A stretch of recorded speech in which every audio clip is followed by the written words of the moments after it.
When I started in CWF, there was no building. There was no ramp.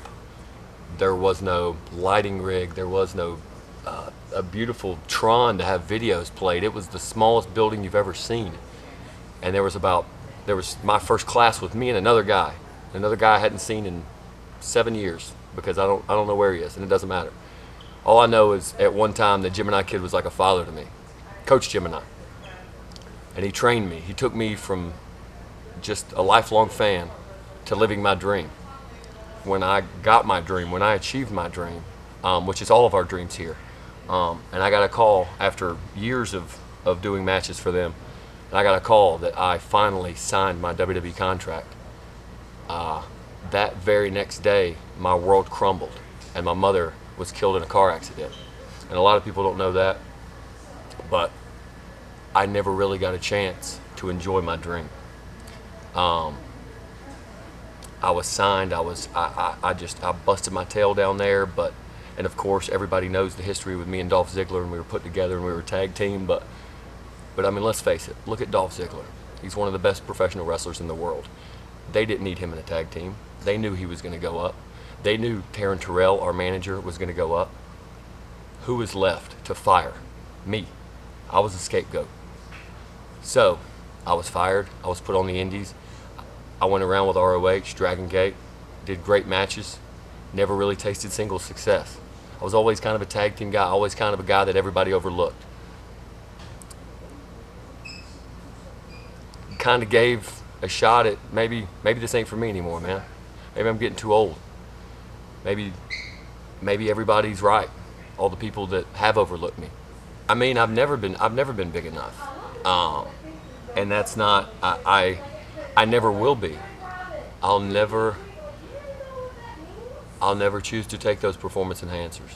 I'll never choose to get on that scale. So, from day one doing dark matches with WWE, I was always told, like, hey, you got to get bigger, you got to get bigger. So that's always been a thing. My work has always been there, but it's just having that look, having that WWE look, looking like a superstar, stuff like that. There's been a lot of criticisms. I'm a very opinionated person. My biggest one in a lot of the big name places is I didn't play politics. I didn't kiss ass. I was having fun.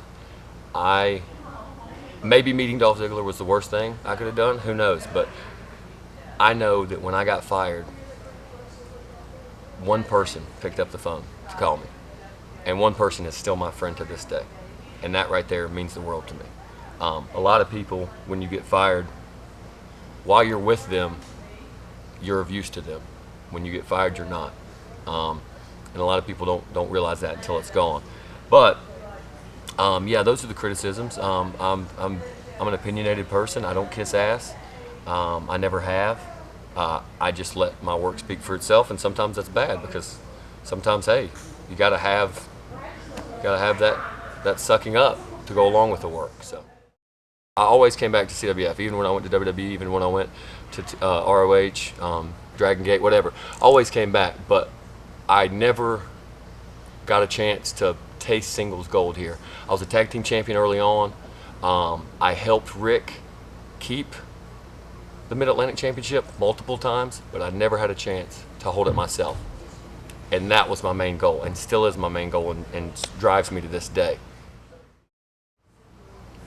That was the worst night of my life, other than, of course, what happened with my mom. But in the ring, that was the worst night of my life. Sitting there being helpless, watching my girlfriend being pile-driven by those guys. And up until now, I've talked about being serious. And I've said, oh, the party's over, blah, blah, blah, and I've still had fun and stuff like that. That right there, you turned up the violence factor, and you turned up the seriousness of Brad Attitude, and you forced my hand.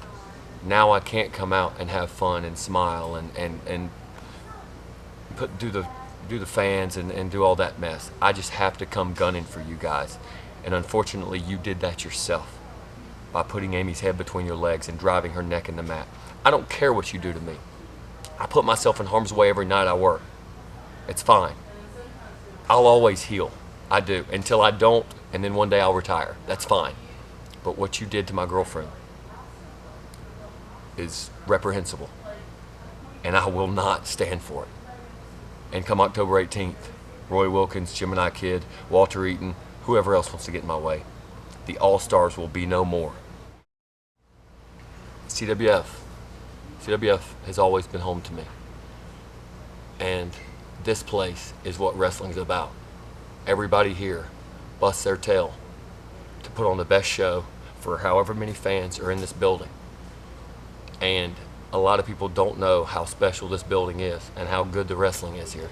And that's why I came home, because this is what wrestling's all about. All of the politics and all the BS and all of the butt kissing and everything that you have to do in wrestling, there's none of it here.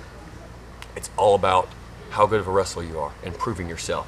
And to me, when there's guys like Trevor Lee, when there's guys like Roy Wilkins, people like that, Arik Royal, that are the best in their game right now and that will be superstars in this business in the future, when there's guys like that and I come back, you don't think I have to prove myself? They're measuring sticks. They're benchmarks here. I'm just the old guy walking in. So every night somebody's gunning for me. Every night somebody's being like, oh man, here's Dolph Ziggler's buddy. Let's go break him in. Everybody. I have a target on my back with everyone. So every night I have to prove myself.